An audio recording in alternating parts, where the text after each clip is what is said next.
Everybody, Nigel the Review, Nigel's Modelling Bench, welcome back. Part 5 now of the build of the A-20G Havoc from Hong Kong model. What a lovely kit this is. I want to start off by saying I have been in conversation with Neil of Hong Kong Model over various few different things, and he's seen my videos and he's seen me talking about bringing this instrument panel back, and he has said that maybe he should change the tooling, and I've suggested that probably that's not a good idea, because I believe the issue is I think everything is stretched out. So I think he would have to change the tooling for the seat, the floor, and then because the floor would change, the cockpit the cockpit sides, the fuselage internals would have to change. The length of the throttle quadrant would have to change. Everything would have to be shrunk, and I think it would cost him many thousands of pounds. And I've actually said to him, judging by the response to my, bringing this back, people are saying, oh, it's only 6 inches. Well, it's not even 6 inches. It's actually 4 inches, 3 millimeters. It's less than 4 inches, about 96 millimeters. So, I suggested to him leave it as it is, because, that for that tiny little change, you'd have to make the seat like 1.5 millimeters shorter, and then everything else. Lancaster, make a new seat sprue, because the Lancaster seat lower is way too long. Just a couple of parts just to replace that lower seat, and that would sort everything out. B-17 knows that would be a massive undertaking, because you'd have to make a whole new fuselage for that. This is the thing. It's sort of, when it comes to accuracy, how far do they go? It's like, if you remember in the early days, Trumpeter's Wildcat, everybody said the nose was way out of shape. All they had to do was change the fuselage halves, and I think it was metal on to bring the nose section. I think it was too fat, it was too tall, they just brought it together. So it would have been metal on the tool, so it would have been a case of welding the tool and then remachining and polishing it. This would be completely retooling, I think, because it's going to be metal. It's going to be metal on, but oh my god, it would be a nightmare. There's riveting and all sorts of. So I said, if I were you, I'd just leave it, because it looks great as it is out the box, and anybody that wants to move it, it's not very difficult to move it back. And we still, I found the drawing of the aircraft being restored, but and people were saying 6 millimeter. We've proven from that aircraft that's being restored, it's actually not. It's actually about 3 millimeters, and then everyone's saying, well, 3 millimeters, what's the point? So I suggested that he leaves it. Maybe you want to stab me in the back for that, I don't know. But if it was just a case of the seat being too long, or the control column being too short, or this armor plate here being too tall, something like that, I would suggest retooling it. But anyway, so when I left you in part 4B, we'd done this instrument panel using all the beautiful stuff from Airscale and Anise. This area here was sort of left blank.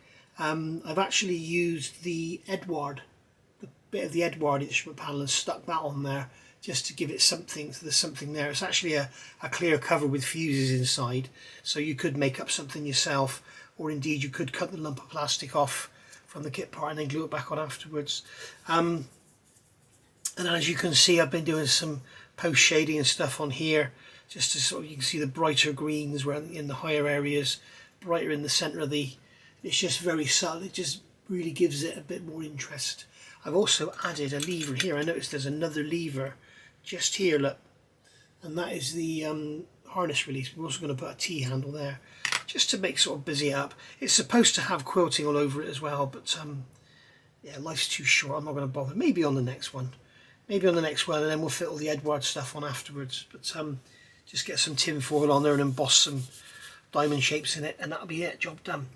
So moving on from there now, still staying with the cockpit, we're going to look at doing the seat belts, and I thought some of you would like to see an example of the seat belts. So these are what I'm going to use. Unfortunately, they've curled up.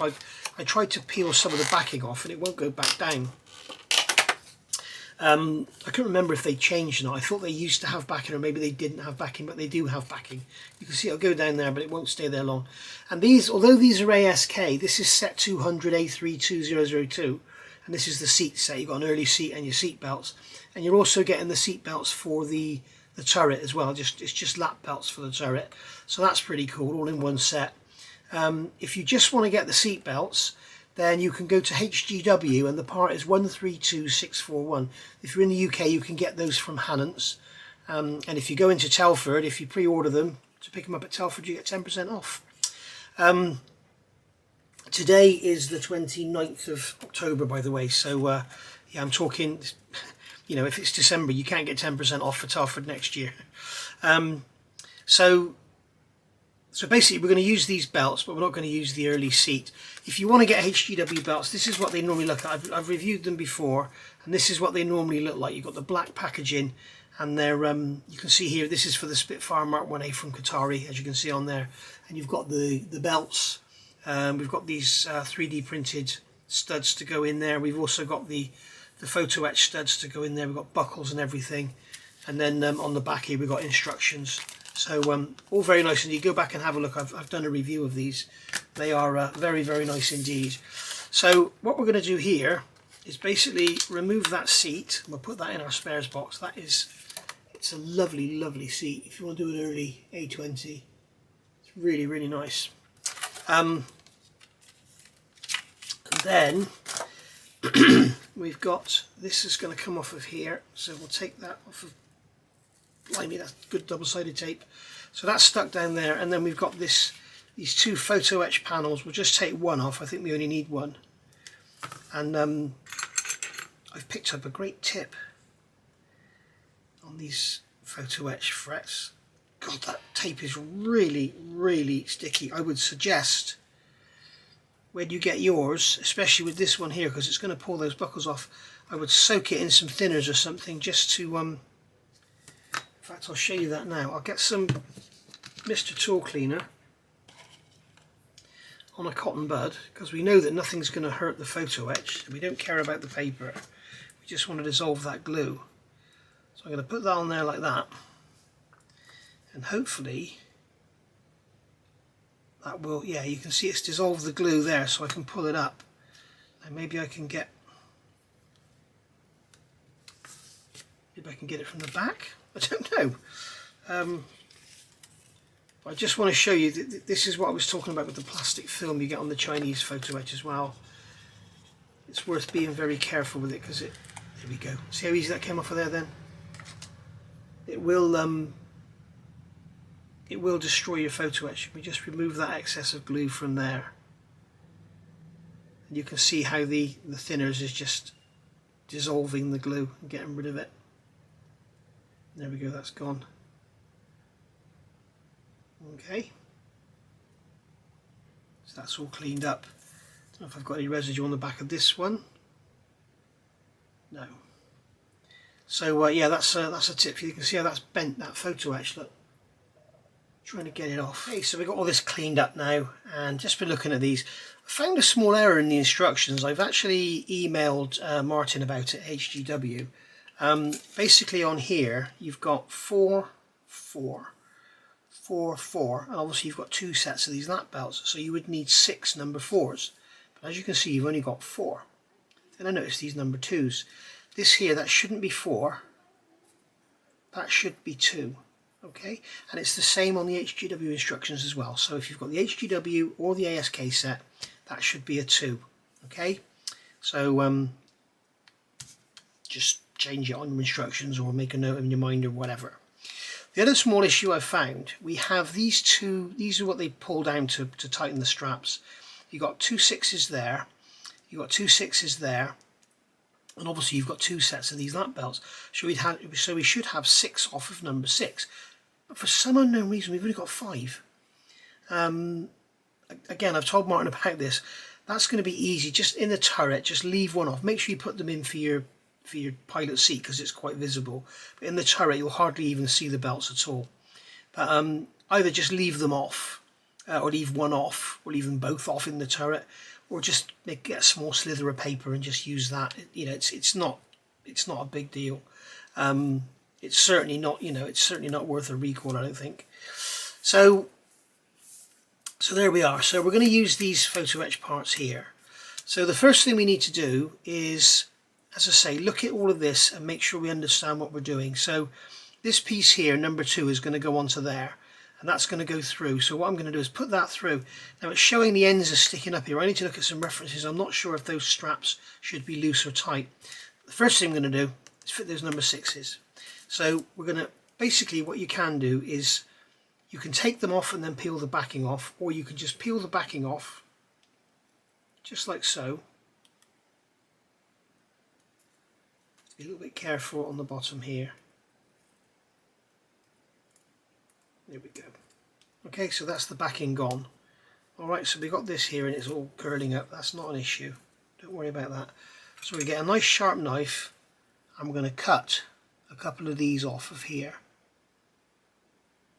1, 2. Okay, so we've got those 2 there. Sorry, you've got the light reflecting off the cutting mat, haven't you? It's a pain, shiny things. In fact, if I move the cutting mat over here, we'll just have the cutting mat on the side and then leave the centre of the area without all the reflection. Now, a tip I've picked up off another YouTuber, which was really handy, was rather than actually cutting the parts off the fret and then trying to handle them with tweezers, put the actual parts onto the buckles while they're still on the fret. So we're going to pick this strap up if I can. In fact, the easiest thing to do would be dampen my finger. I grab this and I'm going to feed it through this buckle. So that's going to go through that hole in there. It is number 5, isn't it? Yes. So that's going to go through there, just like so. Okay, and it'll stay in there because it's got like a slight little raised area on one end. So I'm going to push that up. I'm going to pull a little bit out and just fold it over like that. Okay. Then grab a tiny drop of glue, put it on the back of the belt there, and then just push that over.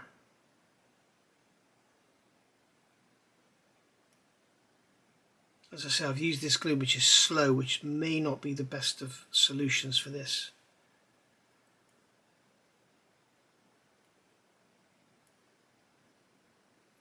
Yeah, it's probably not the best solution. I think I need to change my super glue. This is the slow one, so it's just not going to work. It's not going to bite at all. It's bitten on my bloody finger. Look, typical. Look at that. It's glued the belt to my finger, but it won't glue it to the buckle.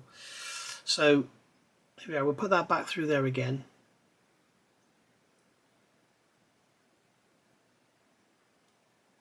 Just drop that. Oh, it's gluing it to the tweezers. Look. Do you know what? Sometimes I wonder, why do I make these bloody videos?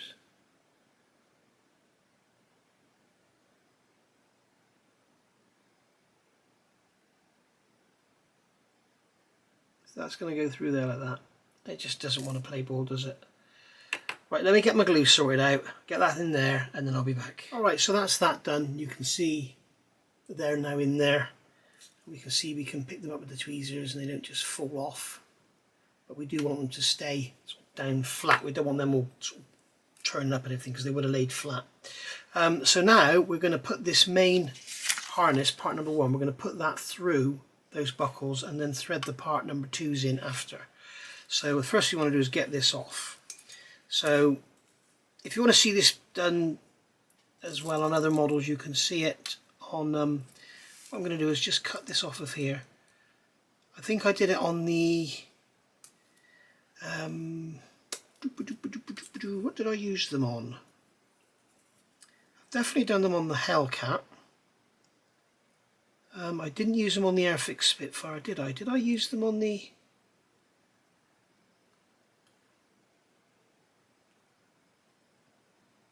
Did I use them on the Hurricane? I can't remember now. So that's our number 2s off of there as well, which I shouldn't have done. Just going to cut those off of there, so those number 2s can stay there. So now what we've got is this belt, as you can see, Now what you probably can't see on the camera, there is stitching, and when we finished all this, we'll give it a clear coat, give it a wash, and it will look absolutely stunning. So what I'm going to do now, you won't believe your eyes. I'm going to screw this up into a ball, just like that.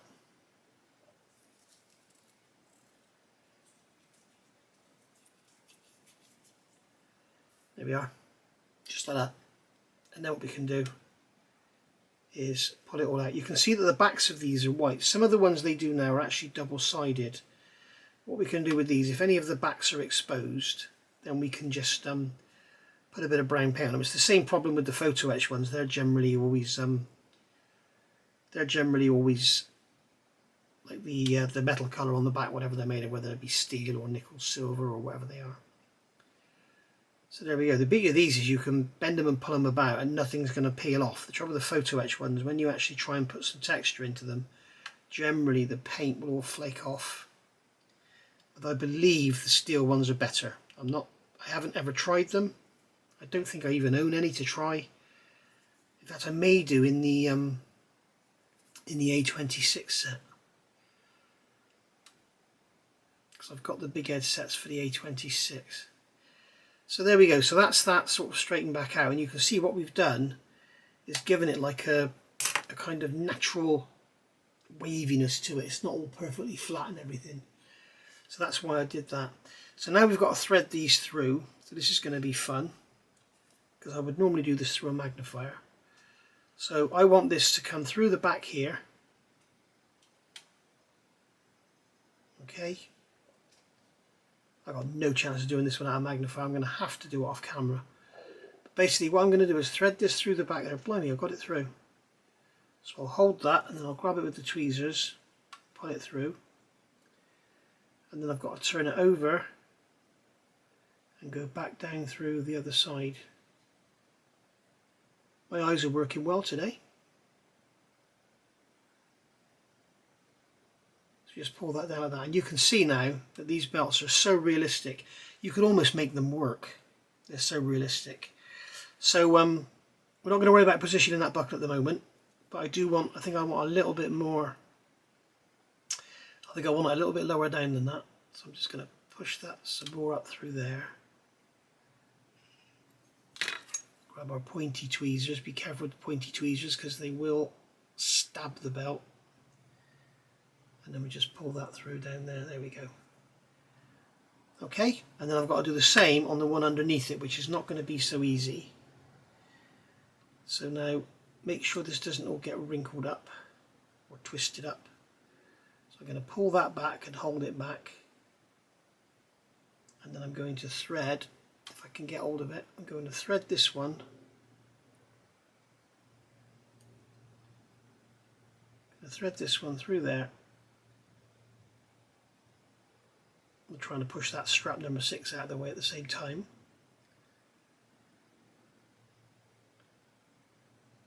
Hopefully you can see what I'm doing. If not, I'll just edit it out and then you'll never even know I did it.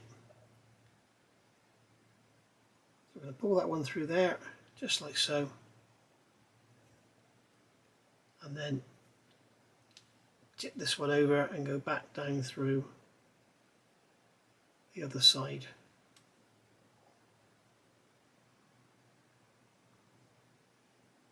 I can't believe how well this is going with my old eyes. There we go. Make sure none of those other strap number 6s are trapped. Pull that through a bit, and there we go. Now we have our straps, and it's much easier. Thank you to the guy. I was watching a guy do this last night, and I just wanted to see how he went about it. And fantastic idea. Doing it still on here. It's not working so well with these because you've obviously got them crossed over now. But now what you can do is put this on here, make sure your straps are out of the way, and just come in. Let's do it this way around. Just come in and cut these away. Pull the strap out the way, cut through that. Make sure the straps are out of the way.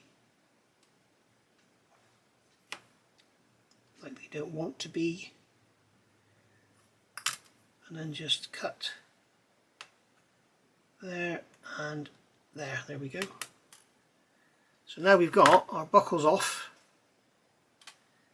You can see we've got those little puller straps on there. That all straightened out.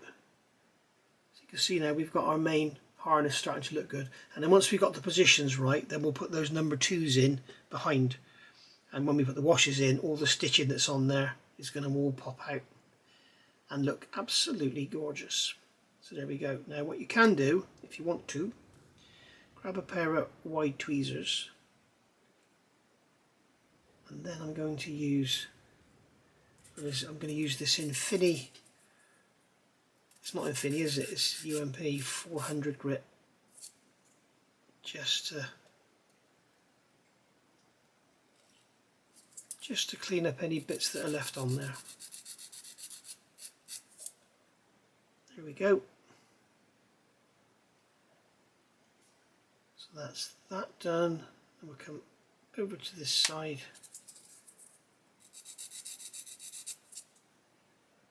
And then coming around just like that.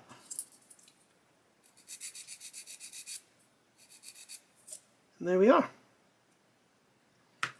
And that is basically our shoulder straps done. And as you can see, we need to, the back of it is basically going to be, I suppose we don't have any buckle or anything for the back of it. There may be on the fret, it's just not on here. No, there is no buckle for the back, so that's just basically going to glue to the back of the seat. That was clever, wouldn't it? I just snapped that bloody rod off. So that's just going to glue to the back of the seat, like so. So that's going to go over like that. And then these are going to come over, he says. These are going to come over, and then we can position our buckles right so they're sort of halfway down the seat back. But that's going to be for another day, because I've now got to glue that back on there. Right, hey, next day now. So I've actually finished this one. I did the bottom buckles off camera because I had to do it under a magnifier. But we can see now we've got the lower clamps are on, or the lower buckles are on there. And we've also added these straps into here, these additional straps, these number 2, they just literally feed in. So that's the actual main harness finished. Now, something I've looked at, I've thought this looks extremely long, this harness. So if you assume that this area here is going to sort of go onto the back of the seat here, when you look at it, it's like this is like, it's ridiculously long. So what I've done is got my Klaus, my little Stuka pilot. These is what I use for a 32nd scale gauge. So put him in the seat there, and if I put the harness so that the bottom is right at the bottom of the seat, all the way down there at the bottom, as you can see there, it works out, it looks about right. That's coming down to his waist. So we need to actually attach that to the bottom of the seat. Maybe in reality it was attached to the bottom of the seat. I don't know. It's probably the correct length. It would make sense to have it attached to the bottom of the seat because that's, it would be the strongest part. But the other thing I'm thinking is it's probably not attached to the seat at all, because there's a lever on the bulkhead here. This lever here, which I've added, is the harness release, emergency release. So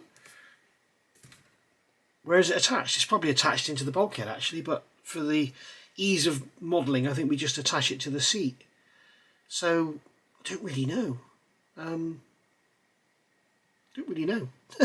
So I'll have to do some research, and I'm sure that book will tell me at some point in that 518 whatever it is pages. But have I got the time to read all that? No. Can I be bothered? No. So there we are. So we've got to get on now with the waist belts. Now I've already started, and I've done as I did before. You can see I've attached these little straps to the buckles there. Just fold over the back and glue them in place. So now we've got to get our main strap, which is number 3. And as you can see, if I hold this up to the camera, you can see we have some stitching marks in there, and we're going to use those as the reference here, so that's how we know where to fold them over. So coming on to here, I'm going to cut this one off there and then cut that one off there. Okay, so that's that. So that is going to pass, wrong fret Nige. That one is going to pass up through here,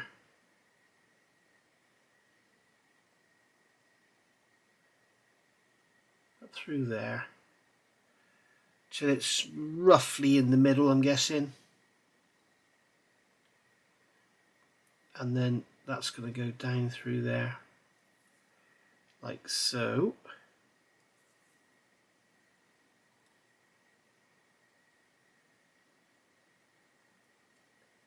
You might be wondering why I'm not using pointed tweezers. The reason I don't like using pointed tweezers is they will get stuck in those holes and things. And this stuff is fairly tough, but it will kind of stretch. And it's almost, when it stretches, it almost seems to like separate. So you need to be a little bit careful. So I'm going to push that out there, hold that back end, and then pull a bit more through. There we go. So it's refusing to play ball here. So I'm going to push some more up from here. I'm going to put my finger on there and then pull this side through. I'm trying to get it to move along. There we go, that's better. So I want it kind of halfway along like that. Right. So that's that. So I'm now going to remove that one from there. I'm not fitting these straps that go over the top. I'll fit those once I've got the position sorted. So that one can come off of there now, just like so. We can pick it up in our tweezers, grab the buckle, and then just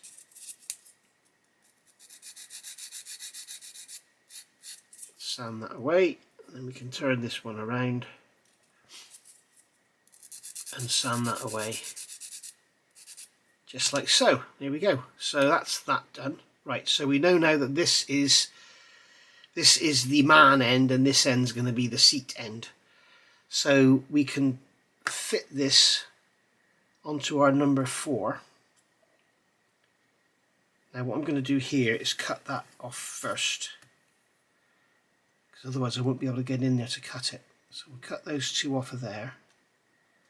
And then lift that up, and I should be able to hold that with the tweezers and sand away. I'll tell you what, I'm going to cut this one completely off because it's just going to be a hindrance having all that fret there. So there we go. Right, whoops. Best way to pick stuff like that, just damp your finger. It's the best way to pick things up. Or you can use a wax pen.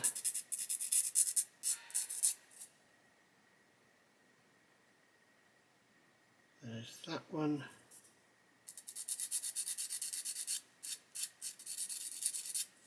There we go, that's that cleaned up. So now, making sure we get the right end, so that little number 6, that little, trying to show you and hold this at the same time. So we know that little tassel piece, that little piece that's attached there, that's going to face the buckle end. So this is the seat end.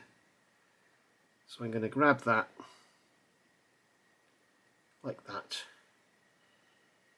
I'm going to somehow grab this and pass it through there. Got the right end? Yes, I have. I know this probably isn't very interesting viewing, but pass that through that slot, just like so. And then if you look on here, we can see where that stitching ends. I can see it, maybe you can't. There's some stitching there. We need to fold it over where that stitching ends. So I'm going to do it under a magnifier. So I'm going to go away, do this under a magnifier. I'm going to put a drop of glue on the back, fold it over. Okay, so moving on to the left hand strap, we've got the right hand strap there all made up, as you can see. So that's all fairly simple. You'll also notice I didn't screw these up. I screwed this one up because I want it to sit on the seat and sort of have this wrinkled up effect.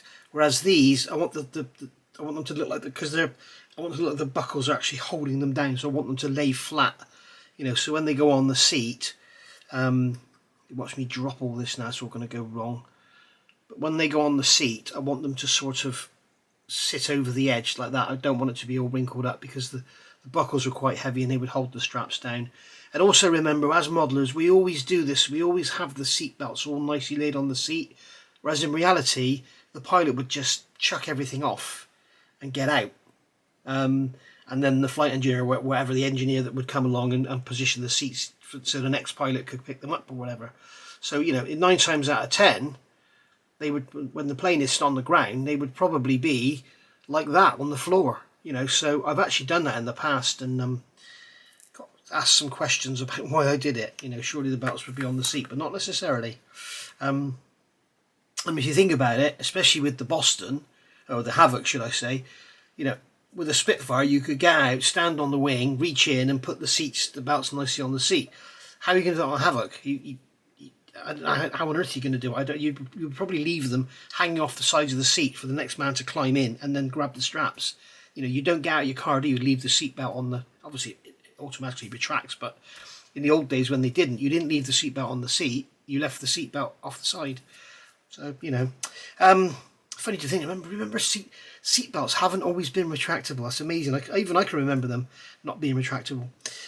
So, for the left-hand belt, we have this buckle and this little, you can see we have this buckle here, which is part number 8, I believe. Part number 1, sorry. And a little part here, which is 3, and that's going to go on there. And you've got these little tabs on the side that are going to fold over. So what we're going to do here is grab this, make sure it's the right way up. Okay, make sure it's the right way up, and then we just fold these belts, these little bits over. Oops, I've just thrown it across the room, lucky it landed on my jeans. And then we'll do the same here, fold those bits over there. I doubt if you can even see what I'm doing. Just have those down like that. And then that's that taken care of. And then what I'm going to do is fit the belt.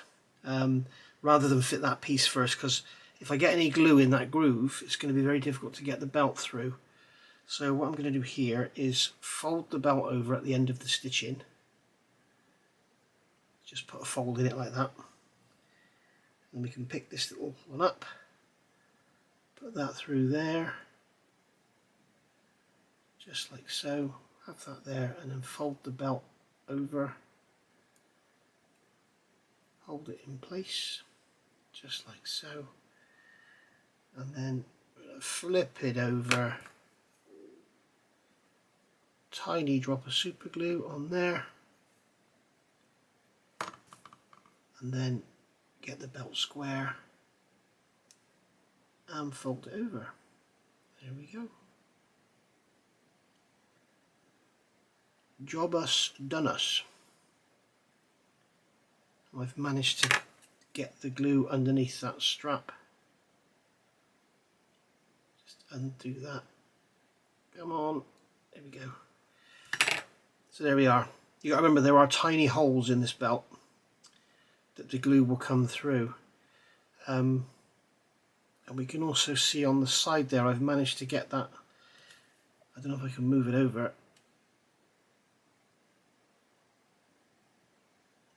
Managed to get it just off, so it's just, you can see the white just sticking out the side there. So we may actually choose to use that one in the turret because it'll be less visible. Of course in the turret they're just going to be hanging down. They won't even, you won't even see these ends at all. They're just going to be hanging down inside the turret. So so there we go. So that's that. Now this piece here, this tiny little clasp, you may decide not to fit it, to be honest, but I'm going to put a tiny drop of super glue on there, and then I'm going to fit that I'm going to have to do this under the magnifier. See if I can do it under the magnifier so that you can see as well. Can you see what I'm doing? I think you can. If you can't, I'll edit it out. And that's going to go in there like that. It's probably going to get broken off as soon as I even look at it. So you can see that on there, that tiny little bit is just raised up. The actual instructions, all you've got is this picture here. They could be better, but here we go. It is what it is.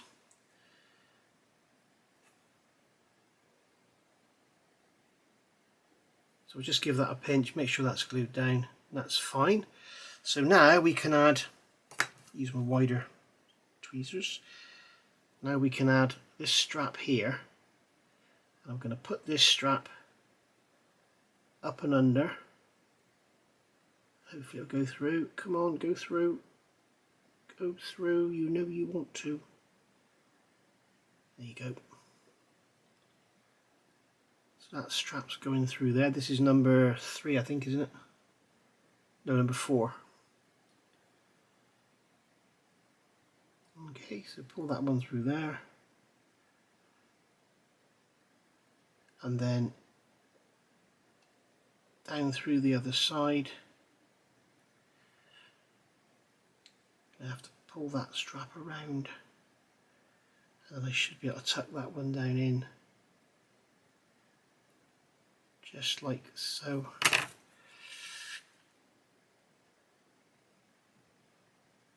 Do you know what, video and stuff like this is an absolute nightmare, but I have to do it because I know you guys want to see it.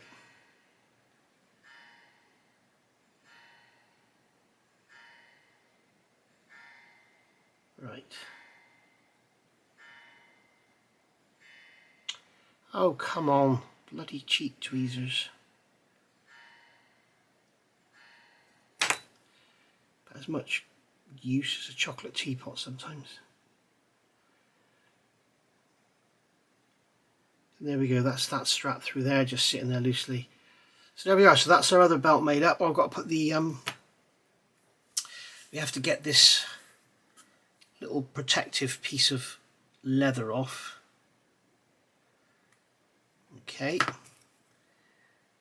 we'll just pick that one up. Now that is going to glue behind this buckle. Where's the one I just made? There it is. That is just going to glue on the back of there like that. So we'll put a drop of glue on here.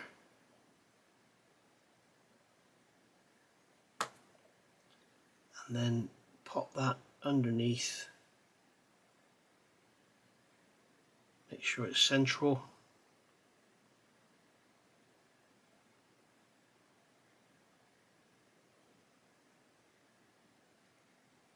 And there we go, stuck it to my finger. There we go, and I've moved that top bracket already, look. In fact, it's just fallen off. So, right, I'll come back in a second, and I'm going to go off camera and get the other pair made up, and then we'll see how they look. Okay, so, all done. So we've got our lap belts there, which you can see quite clearly, or you can't. We've got them there, and they're looking lovely. What I've done, I've drilled out the holes in the end, 0.6, and then I've drilled a couple of holes in the seat, and I've put some little bits of brass in there. You can see some pins. So basically now what will happen, this is the left hand one. Oh sorry, this is the right hand one. So what will happen is now they will sit over that pin, okay, get glued in place, and then we can put the belt where we want it with a tiny dab of super glue, just glue it down to the seat, and that'll be that done. I'm not going to fit them yet because I'm not sure that I finished with the seat. I may I may decide to paint it black or something, we shall see. And then the other side is the same, it goes on that pin there. Stop dropping it, Nige. Now when it comes to the actual shoulder belts, as I say, it's going to have to go right down to the back of the seat. I've looked for some information in the book, but I can't find anything that shows where this harness goes, other than something I'm going to show you in a minute. So I'm going to glue that to the back of the seat, and I'll have that coming over, and you're not going to see, I mean, either it goes in the seat or it goes into the bulkhead here. As we know, like on Hellcats and stuff, it comes over the seat. There's a brace at the back and it sits down in there. We've also got these two latch looking things here. I'm wondering if that's something to do with it, but hey ho. So that's going to sit in there like that, and as you can see, once it's in, it's a bit weird, doesn't want to fit. There we go. That's a bit strange. It doesn't want to fit in place. It's really unusual. Oh, it's because I've put that piece of brass there. It's hitting those knobs. So I'm going to have to shorten that piece of brass down to next to nothing. So we'll shorten that down to just literally a tiny little nubbin. We'll do the same with this one. There we go. So there we are. That's that. I move those over as well. So there we go. That's better. Right. So that's going to sit in there like that. Lovely. Still doesn't want to go in, does it?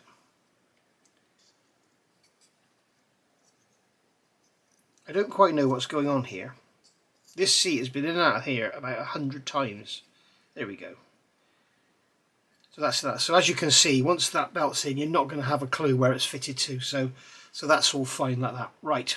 So it's all looking quite nice, isn't it? It's going to look lovely with that sat in there like that. Now, let's just show you some research stuff I found. There's some good news for those of you that want to do an RAF version, which is on the cards apparently. Going into this book, we go forward to the pilot section. Okay, here we go. Right, that's the nose. Interesting to see here, in the nose section there's another belt. Okay, so anybody thinking about making the J set, all you need to do is add another belt. So I will be in touch with Peter of ASK, and I will be in touch with Martin over at HGW to tell them. So that's cool. There's like a backrest there. Yeah, so that's going to be interesting to see. So looking in the book here, I can find nothing that mentions the harnesses. We have you know what it's actually called. It's called an enclosure or a pilot's compartment, whatever way you look at it. It's a shame this camera wasn't round that way a bit further. I'd have been able to see in there. But there's nothing talking about the harness or anything. Nothing. There's insulator and carpet. The cockpit was lined and insulated with a noise-reducing flame-proof cloth covered green C-pack or Copac felt resist to hide. The cockpit floor was covered with a flame-proof green carpet. So there we go. Now what's very interesting here, if we look at that picture there, that looks very much to me like the harness is attached to the front of the armour plate there, which looks a bit odd. So that's interesting. And then we go over the page, we get to cockpit arrangements, but there's nothing mentioned about the harness at all. We've got flight controls, engine controls, hydraulic controls, and all the different bits and pieces, but nothing that actually shows us anything to do with the seat belts. What I have noticed is good, something you'll like here. We can see the padded sides in here as well in these black and white pictures. We can see here, remember as I was saying about the harness, you can see here down the left hand side of the seat, let's just move out of the way, you can see here down the left hand side of the seat, you can see that belt is just lying down on the floor, and that's what promoted me to do those pins, because I can see it mounted down the side of the seat there. Okay, let's give you a close-up of that. So we can see that there, and we can see that harness, that belt is just hanging down over the hydraulic pump. Okay. bloody frog's in throat again. And then when we go through, there's something else I wanted to show you here, which is very interesting. Look at that. There is a British A-20 because it's got a Sutton seatbelt, which is something I looked into with the Hellcat many moons ago, and I found a picture of an FAA Corsair, and it had the belt hanging out at the side where the pilot had just jumped out, and you could see it was a Sutton harness.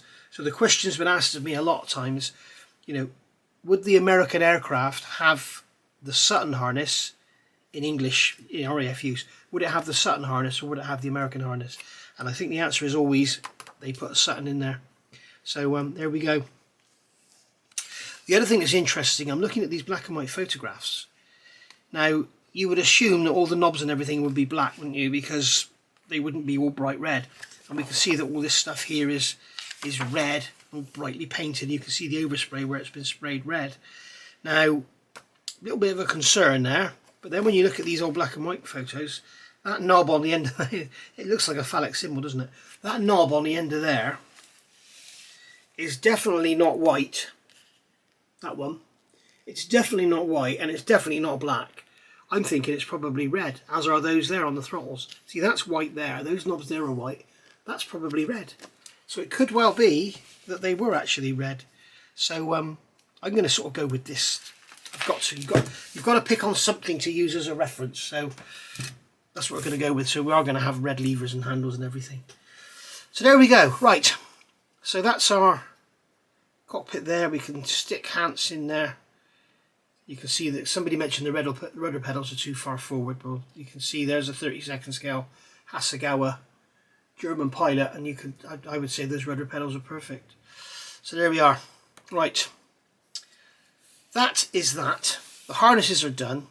What we can do now is tape these down onto something and give them a flat coat. Now, what I'm tempted to do is sort of tape them to a pair of tweezers or something, or to a frame, so that I can spray both sides. Because what I want to do is give them a wash. Now, if you wash them without coating them, it will just soak in and they'll become dark brown or whatever colour wash you use. So you want to pick out the details. So we need to give them a clear coat, give them a wash, and then we'll seal them in or just leave them as they are. So all I'm going to do is tape them to something and then give them a clear coat. And we're back. So got those belts taped onto the tweezers there, as you can see, just to hold them. I've given them a coat of LP23 flat varnish. You can see on this belt here, remember we had that missing one, but there's only 5 in the set and there should be 6. I've actually just used a piece of masking tape, and I'll have that one inside the turret. So there we go. Now what we need to do now is just give them something to enhance them and make that stitching pop, and this will blow your mind. Well, it might not blow your mind, but it'll make you think, blimey, that's good. So I'm going to use, this is Modeler's World oil wash. No longer available, I don't think, and certainly not in this country anyway. So what I'm going to do is just gently brush over here, and this is why I put the clear on. It's just to basically seal in the material. Now I'm not worried about the backs because I want the backs to change colour, so I want it to sort of soak in, and you can see there on the back it's kind of changing the colour, but you can see the stitching coming through. We can come in here and do this on this one, and we're not going to have the back showing as such, but you know, just in case there is a bit of an area where you can sort of slightly see it, we'll make sure that we have it sort of tinged with a brown colour. I don't really want to paint it yet because it's not in the seat. I looked on the HGW website because I couldn't remember the sequence, and they actually tell you to fit them to the seat before you do all this. So you can do it your way, but I prefer to do this off the seat. And then once it's all dry, we can fit them up and everything. There we go.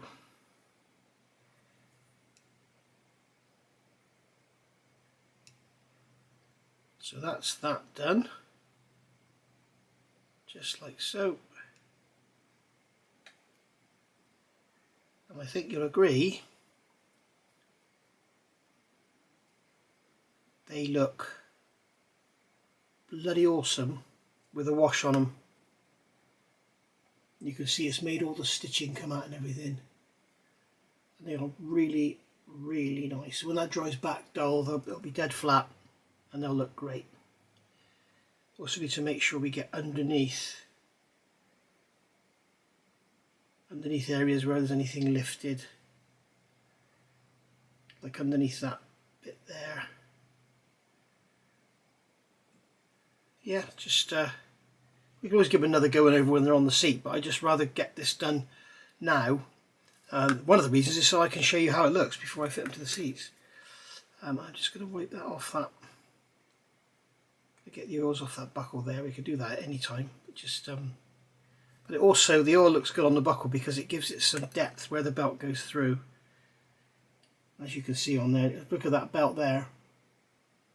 Now it's sort of dulling down. It looks bloody awesome, doesn't it? It looks really nice. So so there we go. That's going to be in the turret, that one. I think I need to get some more on this one.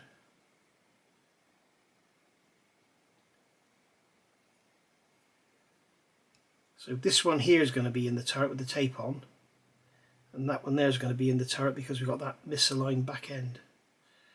So there we go. Right. So hope you're happy with that. I certainly am. And there we are. So that's that.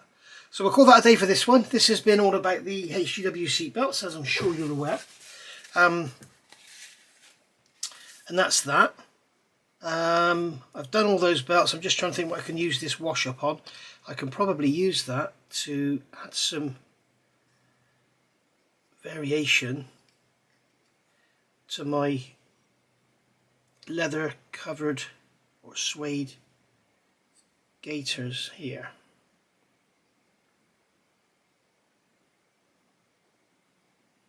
Same on this one. This one will come up lovely. I noticed on the restored aircraft they got a rubber gaiter on there. There's no way they'd use a rubber gaiter in the war. Rubber was in short supply, wasn't it? So there we are. So that's that done. And there's our gaiters already. You can see how this cockpit's starting to really, really pop. So we'll call it a day there for that one. That's been the HGW seat belts. As I say, if you want the seat, I would recommend this set here. This is the ASK set A32002. If you don't want the early seat and you've got the airscale seat, then just get the belts from HGW perhaps. I'm glad I've got this seat because it would appear, oops, I shouldn't have done that, should I? It would appear that the earlier aircraft had this seat, and it would appear that maybe the British RAF aircraft would have been early. So we'll keep that seat for our British one, and we'll get some some Sutton harnesses. Saybelt are racing car harnesses. We'll get some Sutton harnesses to go with that one, and there we go. So that's going to be for our RAF version, should it ever arrive. I don't know. I don't know if it's ever going to arrive or not. What do you think? Anyway, thank you for watching, guys. I will see you all soon for part 6. Let's just have a look at the instructions to see where we're going now, because as you know, I am religiously following the instructions with this one. I keep that seat out of the way so I don't break it again. So here we have, okay, so this is all done now. We've got to paint this up and get the cockpit together, and then we're on to the nose gear. So more photo etch to go in there. We've got our modified aerocraft nose leg to go in here. I've got to use some plastic parts. I have actually asked Neil to send me, because as I said before, Neil's, the HK models nose gear is made of white metal, and this whole thing here, the whole leg is made as one with this triangular piece on the top, so that's going to be very strong. As long as it's not that soft white metal, it would be great, but it should be quite rigid. The only trouble is, because it's designed to flex apart and go around the nose wheel, what he's done is made this part of the nose gear separate, so you're going to have a glued joint there, which is going to be fairly weak. You could pin it and brass it, I guess. So what I've asked him to do is send me just one of his nose gear, and I'm going to see if I can cut it off, drill it out, and we'll use this part. So basically we'll have this part which has got all that integral, sorry, we'll have that part there in metal, and then I'll fit this plastic leg up inside it. We'll sand the plastic leg down so it fits up inside a drilled hole, or we can cut it off and pin it or whatever, and we should have then the combination of the plastic that will spread around the nose wheel with the metal upper leg. Now it would have been ideal if what Hong Kong models had done has made that solid and pinned it like aircraft have, but then they would have had to completely rekitted the wheel and made little parts to go in the wheel or whatever. For those of you out there that are after accuracy, this wheel is as fitted to a restored aircraft. I can't remember which one it is now. I think it's at a museum in America. That's actually the incorrect front wheel. They obviously can't get the tyre anymore or something, so they fitted this wheel, which is obviously off another aircraft, but it fits, so it keeps the aircraft in the air. The correct A20 wheel is as per the Edwards set. It's a very, very small wheel. It's a tiny wheel with a very bulbous tyre on it. That one is actually incorrect. So, I mean, another way of doing it could be to get the aircraft leg, cut that one off and add that to the HK models. But the JK version of this kit is going to come with metal undercarriage legs in the box.